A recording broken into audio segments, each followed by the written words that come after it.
dia mau gimana lagi itu memang sudah kehendak Tuhan namanya menjadikan dia kehendak di surga dan di bumi. Namanya sudah bertabung waktu Tuhan meninggal dulu. Suka duka citanya sudah cukup, masa semuanya harus terus menangis dan murung seumur hidup. Saya juga pernah kehilangan seorang istrinya. Saya juga terus menangis dan merenung sekitar 1 bulan. Tapi jika saya terus meraung-raung selama tiap hari, itu namanya berlebihan. Ya, apalagi istri saya sudah cukup tua dan cukup jelek. Yulina telah melupakan tetangga begitu saja, tidak mengunjungi mereka ketika mereka datang. Yulina malah menolak mereka. Yulina kan masih cantik, sehat, muda dan segar. Yulina hanya perlu merawat dirinya lagi dan berdandan, lalu berjalan-jalan keluar sana. Saya jamin pasti ada pria tampan dan terhormat yang akan langsung terpikat saat melihat kecantikan makhluknya. Ya, tapi jangan tunggu sampai 10 tahun lagi ya. Yang namanya kecantikan dan kemudahan itu bukan sesuatu yang abadi. Nanti kalau pipi sudah benar membawa dan kisut, itu sudah telat. Dia tahu, aku tidak boleh berbicara seperti itu. Orang tahu, yang itu suami muda, bukan itu dari darahnya baru. Dan aku pun sudah bersumpah tidak akan pernah hidup kamu dan tidak pernah lipat dari senang suamiku. Semoga kita lihat, saya tidak padanya. Aku tahu, mengatakan ini pasti begitu. Begitu saja, rasa bahkan salah. Tapi kalau istilah padanya bawa sungguh-sungguh. Semoga engkau melihat betapa besar manfaat budaya dalam sebuah benda akan sama mirip seperti yang meninggal. Wah, nyonya. Kalau daripada bicara seperti itu, lebih baik ini berjalan-jalan di kebun belakang yang luas itu, bercanda dengan si Beo, si Mentor, dan menengok si Maka. Nyonya, gimana Nyonya? Mengapa lingkungan sendiri Nyonya? Nyonya pada apa ya Nyonya?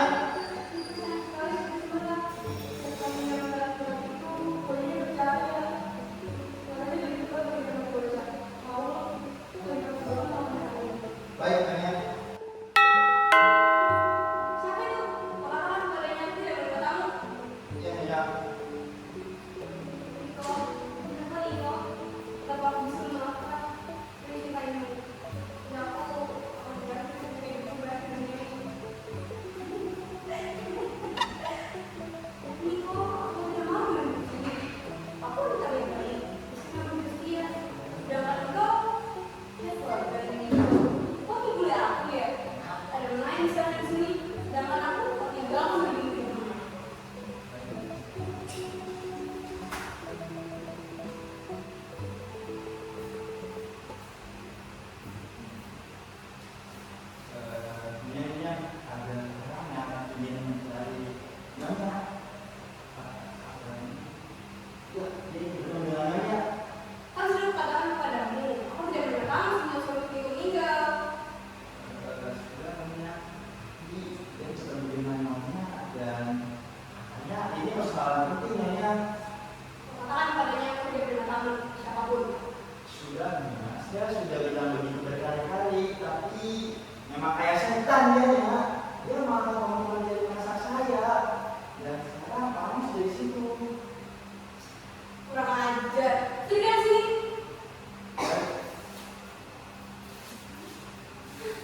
rasa berjalan dulu. Lagipun hari ini tepat 17 sebelum suami saya meninggal. Dan suasana saya sedang tidak mengizinkan saya untuk mengurus soal uang. Tapi nenek, suasana kantor kamu membawa saya harus membayar asuransi itu pagi. Kalau tidak, saya bangkrut. Saudara kembali ngomong saudara bisa. Saya mau ke rumahnya hari ini, bukan lusa. Maaf, sebesar-besarnya saya tidak bisa. Oh, sebesar-besarnya saya tidak bisa tunggu sampai lusa. Lantas, apa yang bisa saya lakukan kalau saya tidak memiliki uang untuk lunasi uang? Jadi, maksudnya, Mbak tidak bisa bayar. Saya tidak bisa. Itu jawabannya yang terakhir. Ya itu. Bagus. Hebat. Terima kasih. Bagaimana bisa saya tidak marah-marah? Dalam perjalanan ke sini, saya jumpa seorang kenalan. Dia bilang, mengapa kau selalu tidak marah? Kebingungan terus sepanjang waktu. Bagaimana saya bisa tersenyum damai menghadapi orang yang sedang di macam itu? Saya sedang membutuhkan duit. Pagi-pagi kemarin, pagi-pagi buka. Saya berkeliling mencari uang. Tapi astaga, tidak seekor pun yang membayar. Coba, apa pantas itu?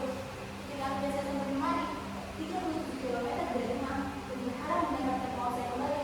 Saya malah bisa mengenal suasana hati yang tidak menginginkan mengurus soal uang. Bagaimana saya tidak marah-marah? Tuhan, saya rasa saya telah menjawab kepadanya. Lusa, setelah saya mendapatkan uang hasil dari penjualan sekian tembakau, uang saudara saya kembalikan. Saya tahu, saya tidak ada urusan dengan keadaan banyak.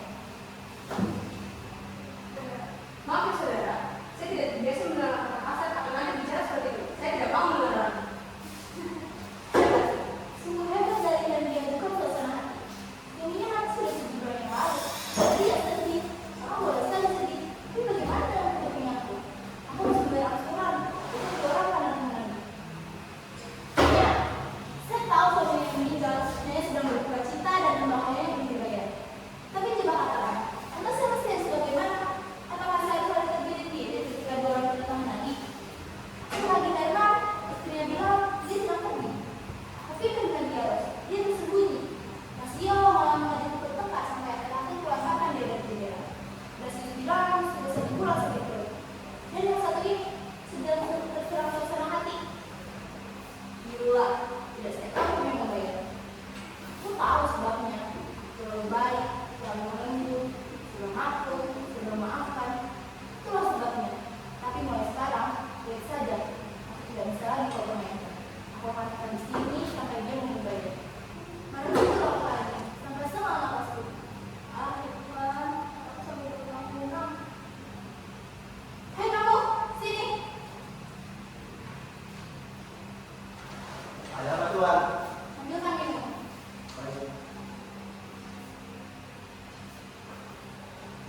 Coba, gimana lakukannya? Aku sangat kepepet, uang dengan sebelah. Tapi dia tidak mau bayar gara-gara suasana hati yang tidak mengizinkan mengurus soal yang berhubungan dengannya. Dasar logika perempuan, cepet. Terus kenapa kamu tidak suka berhubungan perempuan? Sedikit ini beneran. Kalau melihat kamu tulis macam itu, meski dari jauh, aku langsung menggelagak. Aku sampai kejauh. Namanya saya akan bayar dengan kepentingan kamu. Keluar.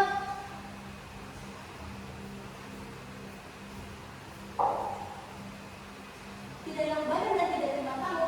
Baiklah, aku akan tetap di sini sampai dia mengunasi. Pokoknya, aku harus mendapatkan uang kembali.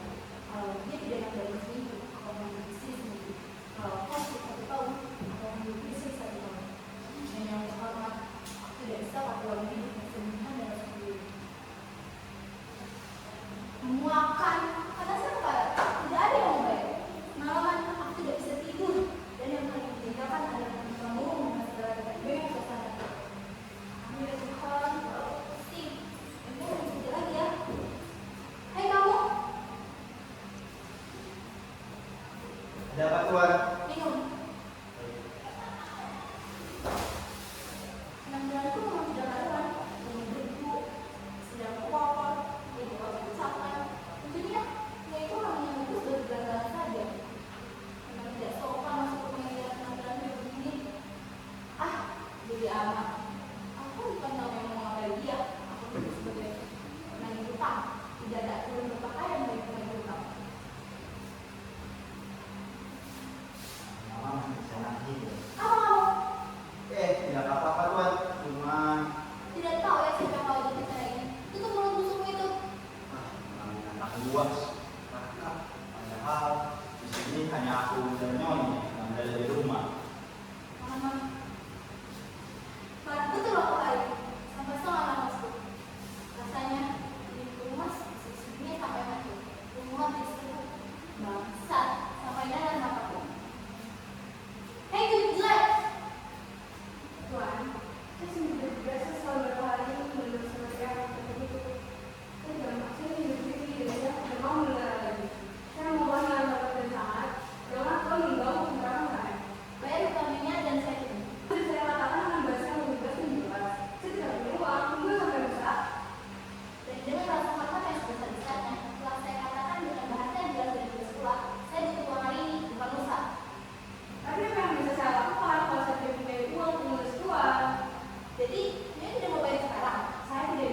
sekali. Lebih banyak dari 20 legend yang memenuhi sekali mereka. Sudah 3 kali aku berdua dengan perempuan, 12 perempuan aku tolak cintanya, dan cuma 9 perempuan yang menerima saya. Aku pernah tolak dan konyol, dan menyentil menghadapi mereka. Melalui layu, rata-rata, kakak. Aku pernah terus bercinta berbeda asmara, dengan cinta birahi yang kedua. Aku juga pernah berbicara seperti itu bilang, berusaha mau tentang emansipasi wanita. Aku juga pernah mengulas seluruh hartaku untuk memanjakan emosi-emosi perempuan. Pengalaman lain sudah cukup. Beberapa kemungkinan, usut pipi, bibir merah membasah, halah, dengan banyak 100 perak pun tidak akan terpaksa untuk membayar itu semua. Nah, jadi dulu, jangan salah paham. Perempuan yang dimaksud bukan perempuan yang dimaksud. Semua perempuan, semua munafik, semua benci. Ini paling banyak. Tapi maaf, biasanya tumpul, ayam, risau. Lihat keluarga saja, laki-laki sudah masuk terkadang. Halus, mulus, tapi kan dari suci. Tapi coba ikutlah pikiran dan hati. Apa yang kelihatan? Apa namanya? Buaya. Jadi, nanti dulu. Saya belum selesai. Yang paling memuaskan adalah makhluk ini merasa bahwa dia memonopoli penghayatan akan cinta dan mesra. Asem. Coba. Ini boleh bantu saya dengan paling bawah. Nah, kita pilih. Kalau dia bisa tunjukkan perempuan yang benar-benar cinta pada semua orang, siapapun juga, pada akhirnya perempuan kan hanya ngomong saya adalah mempermudahnya. Ya tidak. Kita kan juga perempuan, jadi hanya tahu berdasarkan semuanya sendiri. Jadi, jawablah dengan jujur. Apakah tidak pernah bertemu dengan wanita yang setia? Tidak pernah. Hanya perempuan rawat saja yang bisa setia. Jadi, menurut Tuhan, semua pasti ada perbedaan kita. Tentu saja laki-laki kan? Laki-laki tentu saja. Laki-laki sih tidak boleh dalam cinta. Ini benar-benar mengatakan. Kau punya hak berbicara seperti itu. Laki-laki sih tidak boleh dalam cinta. Dan karena pembicaraan kita sudah sampai sini, kau boleh tahu dari semua banyak laki yang aku kenal, cuma suamiku lah yang terbaik. Aku mencintai dia, serahkan semua kesulitanku, keuntunganku, dan aku mengambil dia sampai menimba berkawan. Tapi, kau tahu apa yang aku dapat dari hubungan? Laki terbaik dari semua laki itu menipu dan mengkhianati aku sekali ada kesempatan. Setelah dia meninggal, ketemukan satu laki sudah cinta dari perempuan lain. Sementara waktu dia masih hidup, aku selalu tinggalkan di rumah berminggu-minggu lamanya. Dia bercumbu dengan wanita lain di depanku dan jelaskan bahwa dia tidak pernah setia padaku. Dia bersebaskan uangku dan dia menertawakan perasaanku kepadanya. Meski dia itu busuk, aku tetap mencintai dia. Bahkan lebih dari itu. Sampai sekarang meskipun dia sudah meninggal, aku tetap setia dan tidak pernah menyalahkan. Kukuburkan diriku sendiri di rumah ini di antara tembok-tembok itu untuk selamanya. Dan aku tidak akan melepaskan pakaian berkabung ini sampai hari kematianku. Pertanyaan kamu, kamu mencoba itu. Jadi kamu pikir aku tidak tahu yang kamu memakai pakaian aneh dan tidak pernah melakukan. Astaga, aku tahu ya. Oh betul. Nanti akan ada orang tua juga yang padaku yang menjual. Lalu mereka berkata, mungkin ada yang misterius yang membunuh diri bercintanya pada suaminya. Itu akan jadi terkenal. Dan aku menolak karena sudah itu akan makin rasa untuk menjadi. Allah, aku tahu kalau macam itu ya. Kau berani ngomong gitu? Berani? Ada apa? Ini mau pergi di dalam rumah, tapi tidak bisa membayar gaji. Itu jadi berbeda. Aku bakal bedak. Dan itu. Kau berani berbicara seperti itu di rumahku? Jangan teriak-teriak ya. Aku bisa menjauh jika aku mengatakan hal kita. Aku bukan perempuan. Dan aku terbiasa mengatakan perasaan itu akan berubah-ubah. Jadi jangan berteriak. Bukan aku yang berteriak, tapi kau. Aku minta, pergi. Kembalikan uangku dan aku akan pergi. Aku tidak akan membayar. Kau harus. Tidak bisa. Pergi, tinggalkan rumah ini. Karena aku bukan diambil, dan juga berburu. Jadi aku tidak bisa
Jangan Tuhan. Tuhan, saya mau jalan. Tadi saat Tuhan memberitahu saya, jangan saya harus sumpah Tuhan. Dan sekarang Tuhan malah ingin bertarung pistol dengan nyonya Tuhan. Tuhan jangan Tuhan. Jadi loh, antara laki-laki dan perempuan. Ini namanya kesamaan hak. Aku harus menembak pada dia. Harus. Ini prinsip. Tapi bukan saya yang hebat perempuan itu. Dia melayani karena aku. Belum pernah memiliki saya benar. Tuhan, Tuhan Tuhan, Tuhan sayang, saya janji, saya akan mendoakan Tuhan, saya janji. Ini kan kita sejati, wanita idaman, bukan modelnya wanita lemah. Tapi saya, aku harus membunuh. Tuhan, pergilah Tuhan. Aku senang padanya, itu jelas. Perempuan tersebut senang. Tuhan, aduh, bagaimana ini? Minta ampun, ini takutnya demi aku. Ini bisa. Tapi sebelum itu ajarin aku gimana saya menggunakan. Terus kenapa? Iya itu. Begini, ada macam-macam pistol. Biasanya dibuat oleh contohnya yang dibuat oleh pemerintah. Kalau ini sungguh-sungguh pistol bagus. Ini sangat bagus. Kan bagian ini ada memang ya denganmu kamu ya tapi yang paling penting adalah jangan lupa kau harus menguasai kedokteran yang tidak ada. Beres.